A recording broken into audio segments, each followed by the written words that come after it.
16페이지. 여기 앞쪽에는 중요한 거 없는데 또 앞쪽에다 죽어라고. 우리 지적에 관한 법률도 그래서 앞쪽은 아예 시험 문제가 아예 안 나올 정도였으니까 여기도 마찬가지라는 겁니다. 여기도 별표도 하지 마시고요. 밑줄도 절대 긋지 마셔야 됩니다. 그냥 아예 그냥 넘어가도 괜찮습니다. 먼저 첫 번째 16페이지에서 이제 먼저 크게 제목만 보실까요? 자, 먼저 우리 법이 한 28개 나온다는 법이 법. 국회의원들은 법 간단하게 만들고 그놈들은 쌈박질 전문가지 법 전문가가 아니라는 겁니다. 갑자기 그냥 졸다가 손들고 나갑니다. 동의했다고.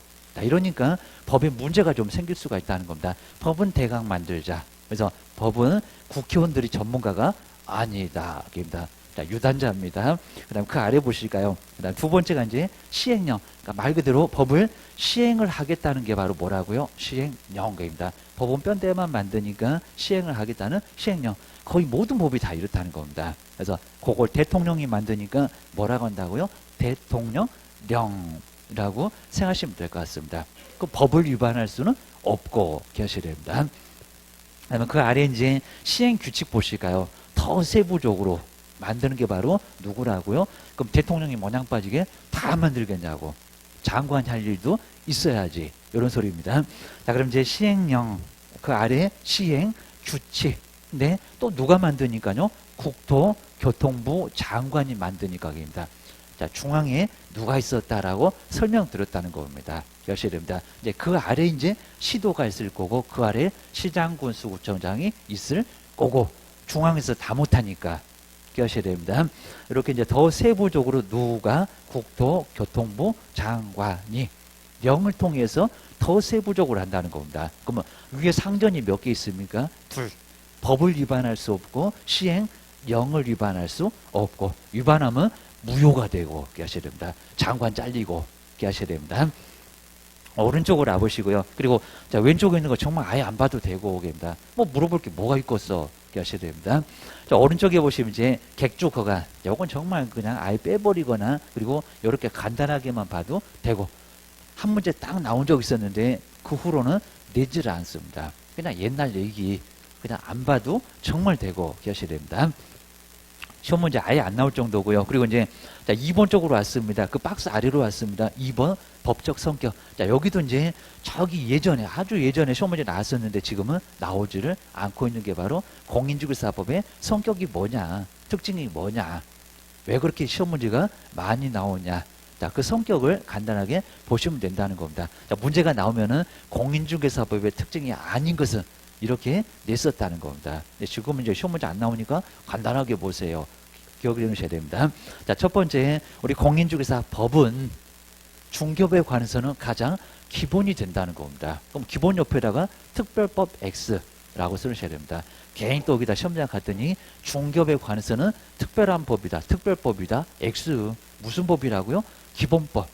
그러니까 공인중개사법 하나로 중개를 다 규율을 하지 딴 법이 있는 게 절대 아니라는 겁니다. 그러니까 이 법 하나 있다, 기본법. 정말 가장 기본이 되는 법이다, 기본법. 내용도 보지 말자. 하셔야 됩니다. 그다음 이제 두 번째, 이제 여기는 약간 조심하셔야 됩니다. 공인중개사법은 법에는 이렇게 이제 일반법, 특별법 이렇게 나온다는 겁니다. 그러면 공인중개사법이 더 특별하냐, 민법이 상법이 더 특별하냐, 누가 더 특별할까요? 공인중개사법입니다. 그럼 왜 또 그럴까요? 게임입니다.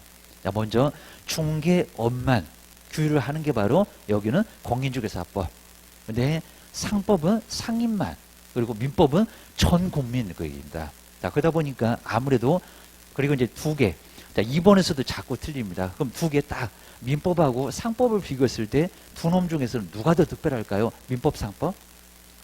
거의 대부분은 막 민법 이렇게 얘기하십니다. 아니라는 겁니다. 무슨 법이 더 특별하다고요? 상법. 상법이 더 특별해요.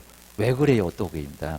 그러니까 이제 상법은 상인만, 전 국민이 상인이 아니잖아요. 그러다 보니까 상인만 규율한 거니까 아무래도 약간 특별하다는 겁니다. 특별입니다. 그러니까 범위가 좁아지면은 특별하다는 겁니다. 자, 임대차 말고 주택만, 그러니까 주택임대차가 특별한 법이잖아.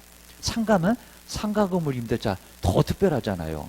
그리고 민법 저 뒤에 나오잖아요. 특별하다고 기억하셔야 됩니다. 그러니까 여기도 마찬가지라는 겁니다. 우리 공인중개사법은 그 누가 된 묘도 가장 특별하다는 겁니다. 민법보다 더 특별, 상법보다 더 특별입니다. 줄 서봐. 그러면 공인중개사법이 1번이고요. 상법이 2번, 민법이 3번. 법은 이렇게 줄을 선다는 겁니다. 적용 순서가 있다. 이렇게 하셔야 됩니다.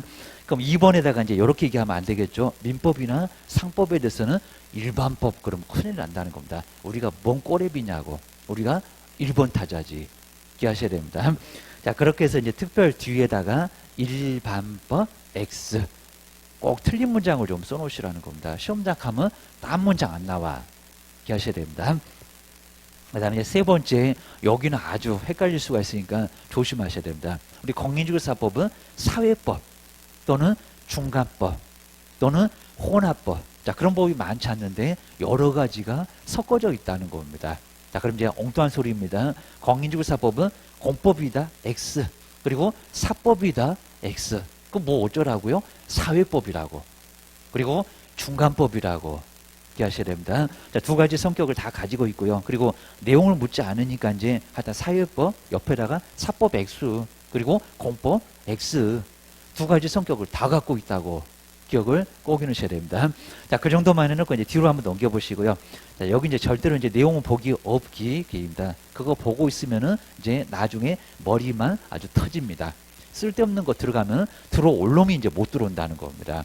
꼭 버릴 거는 꼭 버려야 됩니다. 이놈 교재 이제 괜히 그냥 두껍게 써갖고 3만 원 받으려고 괜히 두껍게 써놨습니다. 그러니까 좀 뺄 거는 꼭 빼야 된다는 겁니다. 왜냐면은 너무 그냥 100페이지 해놓고 3만 원 그러면 도둑놈이라고 하니까 좀 두껍게 써놓긴 해놨다는 겁니다. 자, 쓸데없는 거 괜히 써놓고 자, 기억하셔야 됩니다. 자, 그 정도만 정리해 놓으시고요. 그 다음 이제 네 번째가 국내법. 공인중개사법은 국제법 그러면 안 된다는 겁니다. 그럼 이제 위에다가 이제 국제법 X.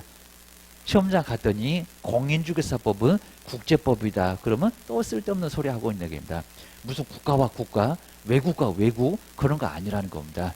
뭐 대한민국하고 미국 그게 이제 국제법입니다. 그런 거 아니라는 겁니다. 그냥 국내에서만 적용되는 법이지 뭔 국제법 기억하셔야 됩니다. 그 다음에 이제 자, 네 번째 그 옆에 있는 실체법은 정말 조심하셔야 됩니다. 공인중개사법 뭔 법이라고요? 실체법, 실체.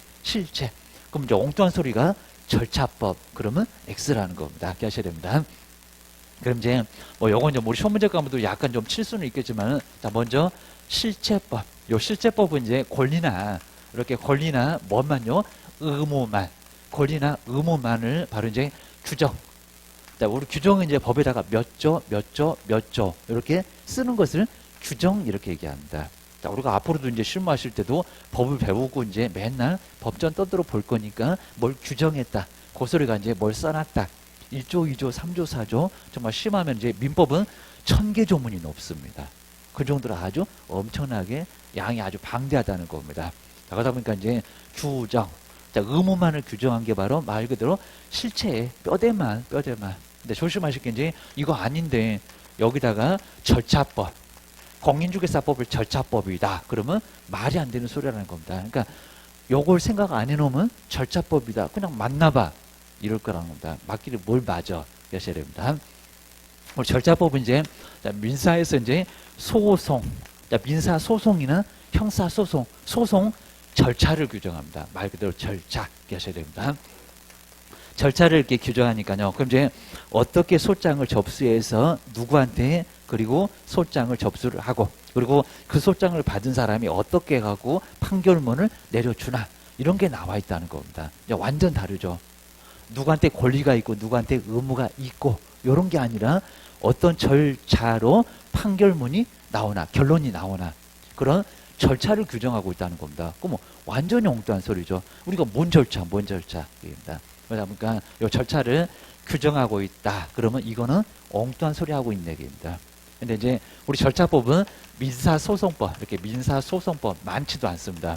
자, 민사는 민사소송법, 그리고 범죄를 저질렀나 봐요. 그럼 이제 형사, 이런 게 사법고시 이제 준비하게 되면 요거 막 죽어라고 이 소송법이 진짜 어렵습니다. 저도 그냥 고시 공부하면서 그냥 여놓으면 그냥 책 두껍기도 하고 내용 이해는 안 되고 아무리 봐도 끝도 없고 그래서 상당히 공부하시는 분들도 그냥 차라리 민법은 쉬운데 형법은 쉬운데 이놈의 소송법 그러면 머리에 정말 쥐가 납니다. 쥐가.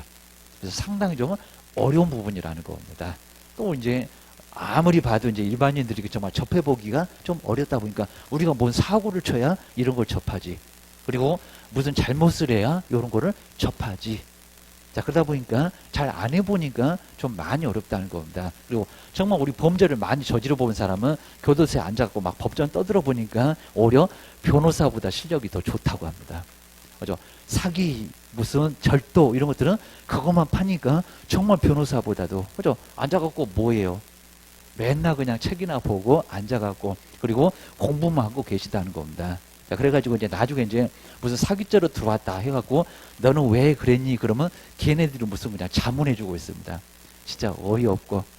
우리 영화에도 나오겠지만요. 정말 그럴 수 있겠죠. 그죠? 지금 몇 년째 지금 법전을 떠들어보고 심심하니까. 그래서 맨날 그것만 보다 보니까 변호사보다도 실력이 더 좋다는 겁니다. 그래서 정말 나중에 정말 사기꾼 돼갖고 오히려 지들이 막 변론을 하고 아주 난리가 없다는 겁니다. 요게 이제 절차법 기억하시면 될 것 같습니다. 네, 옛날에 그래도 시험 문제 나온 적이 있었는데 지금은 나오지는 않고 그리고 올해도 나올 가능성은 단 1%도 없는 것 같고 그러니까 쓸데없는 거 절대 하지 말고 게임입니다. 자,